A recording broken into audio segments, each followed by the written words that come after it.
பாட்டாளி தமிழர்கள் முதல் உலகத் தமிழர்கள் வரை அனைவருக்கும் அன்பு வணக்கம். அன்பிற்குரிய தமிழர்களே, நம்முடைய எரிதனல் வலையொலி மூலம் கரூரில் நிகழ்ந்துவிட்ட ஒரு கொடும் சாவு களம் தொடர்பாக நம்முடைய தமிழ் தேசிய கட்சியினர், இயக்கத்தினர், களப்பணியாளர்கள், போராளிகள் எப்படி சிந்திக்க வேண்டும், அடுத்த செயற்களம் எதை நோக்கி இருக்க வேண்டும் என்பது தொடர்பாக என்னுடைய உள்ளத்திற்கு பட்ட உண்மையான ஒரு 45 ஆண்டு காலம் அல்லும் பகலும் அனவரதமும் ஒல்லும் வகையால் ஓயாது உழைத்தவன் நான், குரல் கொடுத்தவன் நான், களத்தில் நின்று போராடியவன் நான். ஆகையினாலே பணம், பதவி எத்தனையோ முறை என் கூரை விட்டு தகர கதவை கூட வந்து தட்டிய வரலாறு உண்டு.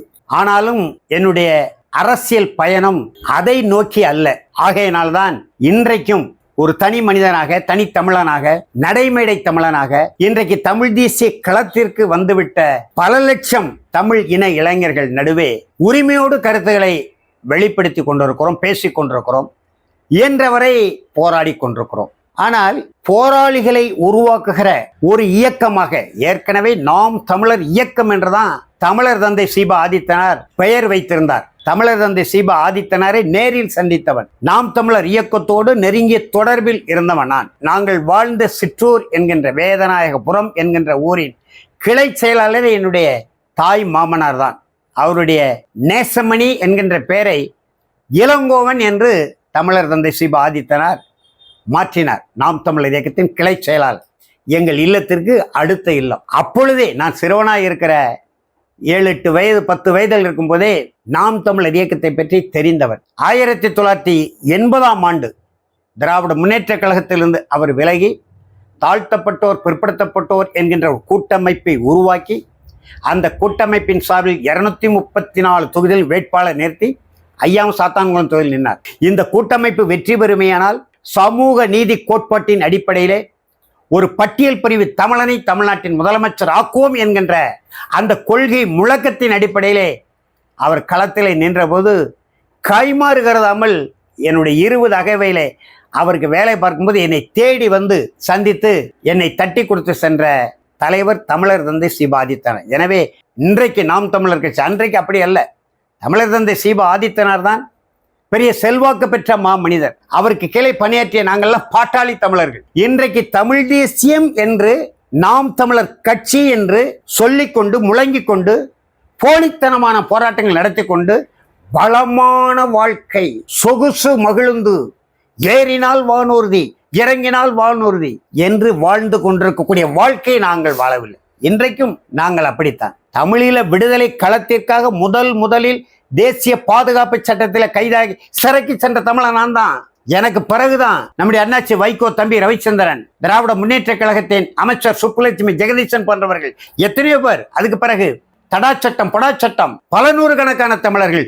ஆனால் தமிழீழ விடுதலைக்கு ஆதரவாக களமாடுகிறேன் என்று தேசிய பாதுகாப்பு சட்டம், நேஷனல் செக்யூரிட்டி ஆக்ட் தலைவர் பல நெடுமாறன் தலைமையிலான தமிழர் தேசிய இயக்கத்தில் தஞ்சை மாவட்ட செயலாளர் இருக்கும்போதே கைது செய்து சிறையில் அடைக்கப்பட்ட மாவட்ட தலைவர், மதிப்பிற்குரிய இன்றைக்கும் நம்மோடு வாழ்ந்து கொண்டிருக்கக்கூடிய அயனாபுரம் அண்ணன் முருகேசன் ஐயா பல நெடுமாறனுடைய நேரடி உதவியாளர், நாகர்கோவிலை சேர்ந்த திருமணமாகாத இளைஞன் மூர்த்தி, நாங்கள் 3 பேரும் தான் திருச்சி சிறையிலே 11 மாத காலம் அடைபட்டு கிடந்தோம். ஐயா கலைஞர் மு கருணாநிதி ஆட்சியில் 1990. அதே போல ராஜீவ்காந்தி தலைமை அமைச்சர் பொறுப்பை ஏற்றவுடனே சிங்கள இனவரி தலைவன் JR ஜெயவர்தனோடு இந்திய இலங்கை உடன்படிக்கை போட்டு நம்முடைய போராளிகளுடைய கருவியெல்லாம் கைப்பற்றி அமைதியை ஏற்படுத்துகிறோம் என்று சொல்லி இந்திய படையை அனுப்பிய போது அங்கே அது அமைதிப்படையாக சென்று அமளிப்படையாக மாற்றி சிங்களவனுக்கு துணை நின்று தமிழ் இனத்தை அழித்தொழிப்பு நடவடிக்கையில் ஈடுபட்ட போது அதற்கு எதிராக இந்திய படையே ஈழத்தை விட்டு வெளியேறு என்கின்ற முழக்கத்தின் கீழ் மிகப்பெரிய போராட்டங்களை முன்னெடுத்த காரணத்திற்காக கொடும் சித்திரவதை, கொடுமையான சிறை, 2 மாத காலம் தனிமை சிறை, குடிக்க தண்ணீர் கூட கிடைக்காது. 10 முறை கேட்டால்தான் ஒரு முறை அந்த சிறை காவலர் கொண்டு தண்ணீர் தருவார்கள். அந்த கொடுமையெல்லாம் ஏற்றுக்கொண்ட நாங்கள் இன்றைக்கும் அதே நிலையில் இருக்கிறோம். நான் மட்டுமல்ல, பல ஆயிரக்கணக்கான தமிழர்கள், அது கோத்தூர் மணியை பின்பற்றிய தமிழர்களாக இருக்கலாம், கோவை ராமகிருஷ்ணனை பின்பற்றிய தமிழர்களாக இருக்கலாம், ஐயா கி வீரமணியை பின்பற்றிய தமிழர்களாக இருக்கலாம், திராவிட முன்னேற்ற கழகத்திலே பல பேர் உண்டு. அமைச்சராக இருந்த சுப்புலட்சுமியும் அவருடைய கணவர் ஜெகதீசனுமே தடா சட்டத்தில் சிறையில் இருந்தார்கள் என்றால் தமிழீழ விடுதலை களத்திற்கு எவ்வளவு பெரிய விலையை இந்த தமிழ்நாடு தந்திருக்கிறது என்பதை இன்றைக்கு நாம் தமிழர் கட்சி என்று சுகபோகமான வாழ்க்கை வாழ்ந்து கொண்டு வானூர்தலை பறந்து கொண்டு காணொலி போடுகிறோம் என்று புலம்பெயர் தமிழரிடம், அவனே புலம்பெயர் தமிழன், நாடு இழந்த தமிழன், நாட்டுக்காக போராடிய தங்களுடைய பாதுகாவல் அரண்களை இழந்த தமிழன் பிழைக்க போனவனுக்கு ஒரு மிகப்பெரிய மாயையை, ஒரு நம்பிக்கை விட்டு, நாங்கள் வந்தால் தமிழ் ஈழத்தை பெற்று தந்து விடும். சேக்குவாரா மாதிரி ஈழத்துக்கு தானே போனோம். இப்படி பேசுறவர்கள் நாடு கடந்து கியூபா புரட்சியிலே வென்று அர்ஜென்டினாவுக்கு போன சேக்குவாரா படத்தை நெஞ்சில போட்டுக்கிட்டு சேக்குவாரா மாதிரி ஏன் ஈழத்துக்கு சென்று நீங்க போராடல? ஆனால் போராடுகிறோம், தமிழீழத்தை பெற்று தருகிறோம் என்று பொய்யான போலியான எல்லாம் பொய், வாயில வருது எல்லாம் பொய், போலித்தனம். அப்படிப்பட்ட ஒரு தற்குறிகளை உருவாக்குற கட்சியை விஜயை குற்றம் சொல்லுகிறோம். இன்றைக்கு விஜய்க்காக தான் இந்த காணொலி. கமலஹாசன் 2010 நாம் தமிழர் கட்சி தொடங்கப்பட்டு எந்த தேர்தலும் சந்திக்கல. 2011 இலை மலர்ந்தால் ஈழம் மலரும். மலர்ந்ததா ஈழம் என்றால் இல்லை. முழங்கி அனைத்து இந்திய அண்ணா திராவிட முன்னேற்ற கழகத்திடம் விலை போய், சரி ஏதோ தமிழ் டீசன் பேசுகிறார்கள், ஒரு விடிவு கிடைக்காதா, ஒரு விடுதலை கிடைக்காதா? இவர் திரைப்பட நடிகர் அல்ல, ஆயிரக்கணக்கான சுவைஞர்களை வைத்து அரசியலுக்கு வரல, இன்னும் சரியாக வெளி உலகம் தெரியாத ஏதோ ஒரு திரைப்பட இயக்குனர் என்ற முகவரி, ஒரு பச்சை தமிழன், பட்டிக்காட்டு தமிழன் நெஞ்சு வெடிக்க பேசுகிறான், சரி அவனுக்கு துணை நிற்போம், தோல் கொடுப்போம் என்று நாங்களும் அந்த மாயையிலே, அது ஒரு திரைப்பட முகவரி தான், மாயையிலே மூழ்கி புரட்சி என்று சொல்கிறீர்கள், நாங்கள் புரட்சி நடத்துகிறோம் என்று நாசகார ஸ்டெர்லைட்டுக்கு எதிராக இந்த கரூர் கொடும் நிகழ்வு தொடர்பாக அமைக்கப்பட்டிருக்கக்கூடிய ஒரு நபர் விசாரணை ஆணையம், மதிப்பிற்குரிய அம்மா அருணா ஜெகதீசன் ஆணையம் பற்றி கேட்கின்ற போது, கரூர்ல நாம் தமிழர் கட்சியின் தலைமை ஒருங்கிணைப்பாளர் செந்தமிழர் சீமான், நான் 3 மணி நேரம் நின்று வாக்குமூலம் கொடுத்தேன். 7 மணி நேரம் நான் கொடுத்திருக்கேன். நாம் தமிழர் கட்சியின் மாநில ஒருங்கிணைப்பாளரா சிறைக்குள்ளிருந்து 8 பக்கம் நான் விண்ணப்பம் அனுப்பியிருக்கிறேன். என்னுடைய கோரிக்கைகள் ஏறக்குறைய 70 விழுக்காடு மதிப்பிற்குரிய அருணா ஜெகதீசன் ஆணையத்தால் ஏற்கப்பட்டிருக்கிறது. ஆனால் அந்த நாசகார ஸ்டெர்லைட் உலக முதலாளி, வடநாட்டுக்காரன், இந்திக்காரன் அனில் அகர்வாலாவுக்கு எதிராக இந்த புரட்சி தொடங்கி வைத்தது நாம் தமிழர் கட்சி. 2017 ஜூலை மாதம் 3ஆம் தேதி தூத்துக்குடி வேல்ராசை கேட்க வேண்டியதானே. அந்த போராட்டத்தை தொடங்கி 346 குறுக்கம் நிலம் நாசகர ஸ்டெர்லைட் ஆலை விரிவாக்கம் என்ற பெயரிலே அம்மையார் ஜெயலலிதா அவர்கள் அப்போலோ மருத்துவமனையில் இருந்தபோது முதலமைச்சராக இருந்த ஓ பன்னீர்செல்வம் அனில் அகர்வாலாக்கு கொடுத்த அந்த கமுக்க ரகசிய செய்தி வெளிப்படுத்தினேன். ஜூலை மாதம் 3ஆம் தேதி 2017. அந்த செய்தியின் விளைவுதான் தூத்துக்குடி மாவட்ட மக்கள் புரட்சிக்கு வழிவகுத்தது. ஆனா அதை பற்றி கேட்கிற போது 3 மணி நேரம் நான் வாக்குமூலம் நான் மட்டுமே கொடுத்தேன், 7 மணி நேரம் நான் கொடுத்திருக்கிறேன், 2 நாட்கள் கொடுத்திருக்கிறேன், 8 பக்க அறிக்கை கொடுத்திருக்கிறேன். நாங்கள் தான் அந்த போராட்டத்தை தொடங்கணும் என்று.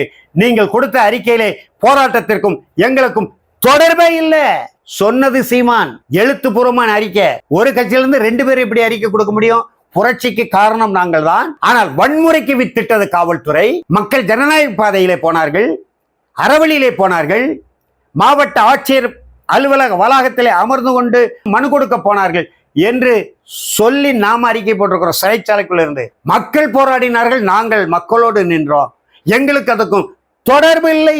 அதே போல காவிரி உரிமைக்காக தமிழக வாழ்வுரிமை கட்சி வேல்முருகனோடு இணைந்து நீங்க நடத்தினீங்க போராட்டம். வேல்முருகன் வேறொரு இடத்துல மாற்றி விட்டார். ஏனென்றால் அதற்குள் சில குழப்பத்தை செய்து பாரத ராஜா தலைமையில் போராட்டம் நடத்துவது போல் ஒரு போலி தோற்றத்தை காட்ட சீமான் முற்பட்டதுனால அவர் வேறொரு இடத்துக்கு மாறிவிட்டார். அந்த போராட்டத்தில் நீங்க பின்வாங்கலாம், ஆனால் நாம் தமிழர் பிள்ளைகள் அங்கே புரட்சி செய்யனாலே பல பேர் கைது செய்யப்பட்டார்கள். அஞ்சி நடுங்கி விட்டீங்க. நாங்கள் மட்டுமா காவிரிக்கு போராடணும் என்று வாக்குமூலம் கொடுத்தது சீமான் தானே. இடும்பவனம் கார்த்திகை பிடிச்சு உள்ள அடைச்சிட்டாங்க, பல பேர் அடைச்சிட்டாங்க.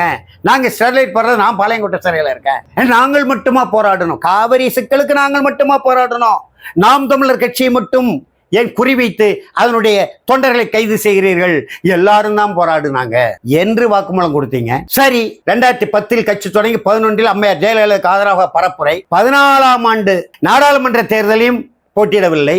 2014 2016 சட்டப்பேரவை நான் 2015 தான் சேர்ந்தேன். சில திட்டங்களை, கட்சி கட்டமைப்பு எப்படி இருக்க வேண்டும், வேட்பாளர்கள் தேர்வு எப்படி இருக்க வேண்டும், பரப்புரை பயணம் எப்படி இருக்க வேண்டும் என்று சில திட்டங்களை கொடுத்த மிகச்சரியாக இருக்கிறது ஏற்றுக்கொண்டாங்க. நான் தான் தேர்தல், எனக்கு தொகுதி வேண்டாம், நான் நிற்பதற்கு தகுதியற்றவன், பொருளாதாரத்தில் என்னை அந்த களத்தில் இறக்காதீங்கன்னு சொன்னேன்.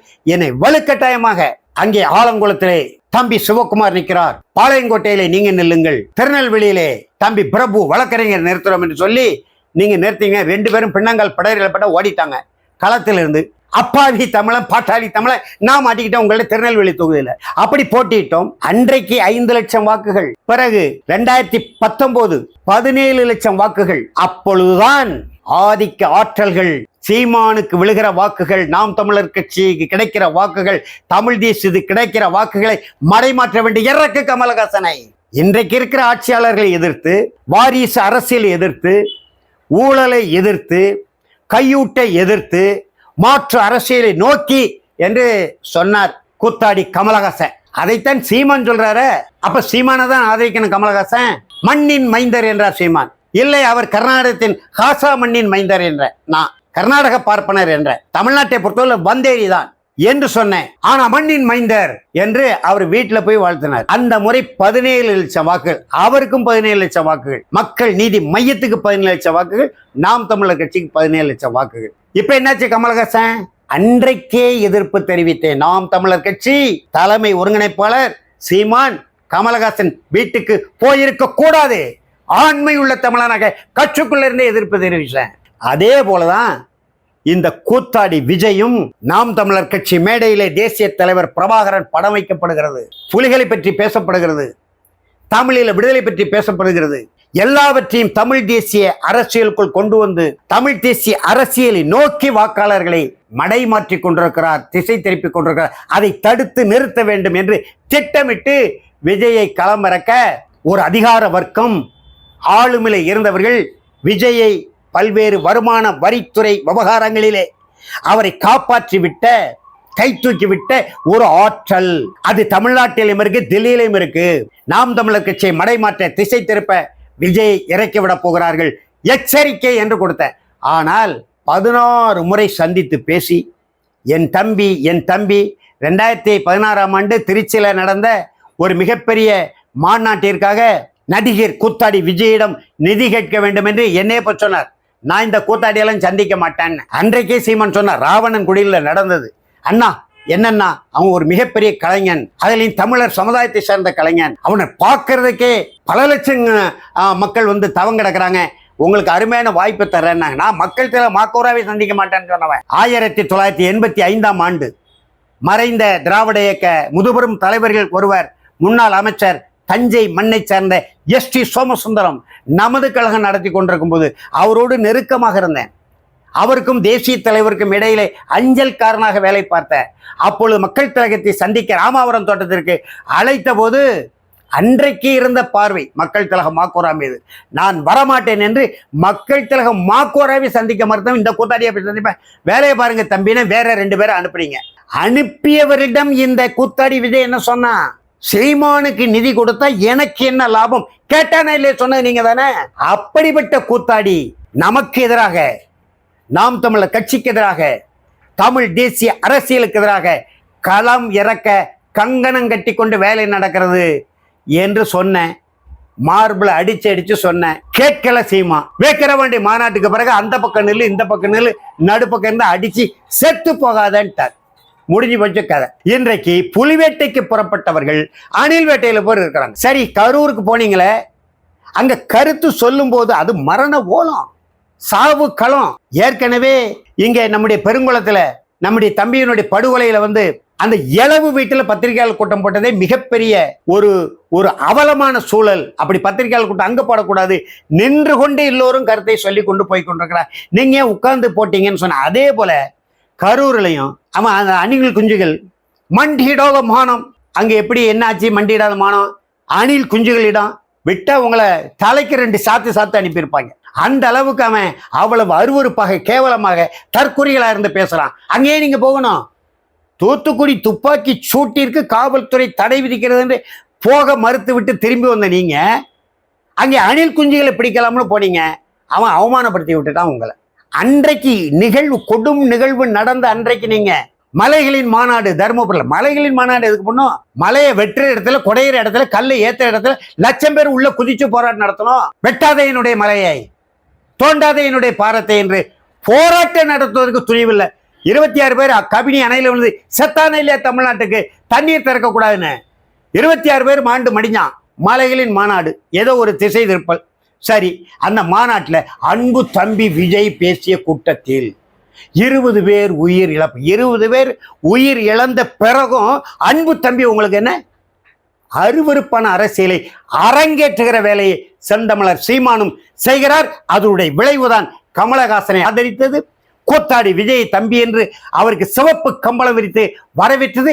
இன்றைக்கு 41 தமிழர்கள் பலிகடா.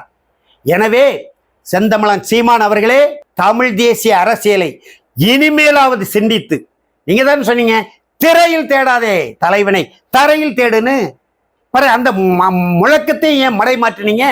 திரையிலிருந்து குதித்த லட்சக்கணக்கான சுயங்கர்களை வைத்துக் கொண்ட ஒவ்வொருத்தரும் பேசுற பேச்சு அந்த கூட்டத்தில், கூத்தாடி விஜய் கூட்டத்தில் அருவருப்பாக இருக்கிறது, அசிங்கமாக இருக்கிறது, கேவலமாக இருக்கிறது, இழிவாக இருக்கிறது. அந்த அரசியலை வரவேற்கிற வேலை செய்த குற்றவாளி சீமான் என்று வெளிப்படையாக நான் குற்றம் சாட்டுகிறேன். அந்த வகையில் கரூரிலே நடந்துவிட்ட இந்த தமிழ் இன படுகொலைன்னு தான் சொல்லணும். தமிழ் இனத்தை சேர்ந்தவர்களும் செத்து போயிருக்காங்க. திட்டமிட்டு நடத்துவது போல இந்த கூத்தாடி குறித்த நேரத்தில் வராமல், காவல்துறைக்கு ஒத்துழைப்பு கொடுக்காமல், அரசு அலுவலர்களுக்கு ஒத்துழைப்பு கொடுக்காமல், ஒரு ஒழுக்கங்கட்ட ரசிகர்களை வரம்பு மீறுகிற தற்கொலைகளை வைத்துக் கொண்டு திரைப்படம் எடுப்பது போல் எடுத்து, எத்தனையோ தலைவர்கள் எவ்வளவு பெரிய கூட்டங்கள் நடந்திருக்கு, இது மாதிரி நிகழ்ந்ததில்லை. மகாமகம் குளத்துல குழந்தையில அது வேற செய்தி. 50 பேர் செத்து போயிட்டாங்க. சசிகலாவும் ஜெயலலிதாவும் அங்க அடிச்ச அந்த கூத்துல அந்த மகாமகம் புனித குளத்துக்கே ஒரு களங்கத்தை ஏற்படுத்துறாங்க, அது வேறு செய்தி. அதே போல மிகப்பெரிய தசரா விழாக்களிலே பெரும் வெள்ளம் வருகிற பொழுது இது மாதிரியான கொடும் நிகழ்வுகளை பார்த்திருக்கிறோம்.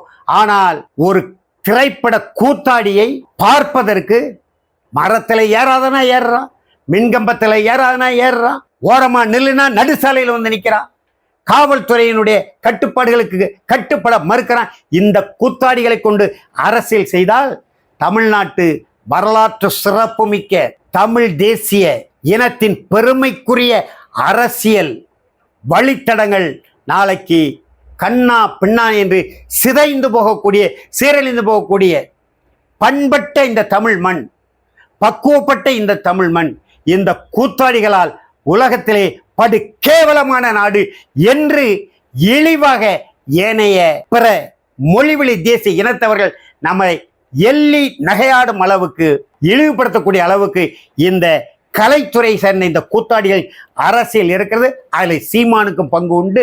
உலக தமிழர்களே, புலம்பெயர் தமிழர்களே, தமிழ்நாட்டில் அறம் சார்ந்த அரசியலை முன்னெடுக்க வேண்டும் என்று எண்ணுகிற தமிழ் தேசிய உணர்வாளர்களே, தமிழ் தேசிய களப்பணியாளர்களே, தமிழ் தேசிய இயக்கத்தவர்களே, கட்சியினர்களே, பேரவையினர்களே, எல்லோரும் வாருங்கள், ஒன்றுபட்டு இந்த கூத்தாடி அரசியலுக்கு முற்றுப்புள்ளி வைத்து நேர்மையான அரசியல், வாய்மையான அரசியல், மக்கள் நல அரசியல், மக்கள் நல தொண்டு அரசியல், ஒழுக்கமான அரசியல் மீண்டும் இந்த திராவிட கூத்தாடிகளை புறந்தள்ளி இந்திய நாட்டு விடுதலை போராட்டத்திற்கு பிறகு எத்தகைய மக்கள் நலம் சார்ந்த, நாட்டின் நலம் சார்ந்த அரசியல் நிகழ்ந்ததோ, ஒரு ஜனநாயக கோட்பாடு. அன்றைக்கு படிப்பறிவு இல்லை, கல்வியறிவு இல்லை. கல்வியறிவு இல்லாமல், படிப்பறிவு இல்லாமல், தொலைத்தொடர்பு கருவிகள் இல்லாமல் நம்முடைய முன்னோர்கள் நேர்மையான, உண்மையான, ஒழுக்கமான, சிறப்பான அரசியலை முன்னெடுத்தார்கள். இந்த திராவிட கூத்தாடிகள் அதை சீரழித்து எங்கு பார்த்தால் ஊழல், எங்கு பார்த்தால் கையூட்டு, எங்கு பார்த்தால் திரை கவர்ச்சி என்கின்ற ஒரு இளைநிலைக்கு தள்ளிவிட்டார்கள். அதை எல்லாவற்றையும் மீட்டெடுக்கக்கூடிய பொறுப்பு இந்த தமிழ் தேசிய கள பணியாளர்களுக்கு மட்டுமே உண்டு என்று கூறி அதற்கு தோள் கொடுத்து துணை நிற்க அனைவரும் வருக, ஆதரவு தருக. இழிவான அரசியலை, இந்த கூத்தாடி விஜய் போன்றவர்களுடைய அரசியலை வேரோடும் வேரடி மண்ணோடும் பிடுங்கி எறிய வாருங்கள் தமிழர்களே, வாருங்கள் என்று இரு கைகளையும் கூப்பி வேண்டி விரும்பி விடைபெறுகிறேன். நன்றி, வணக்கம்.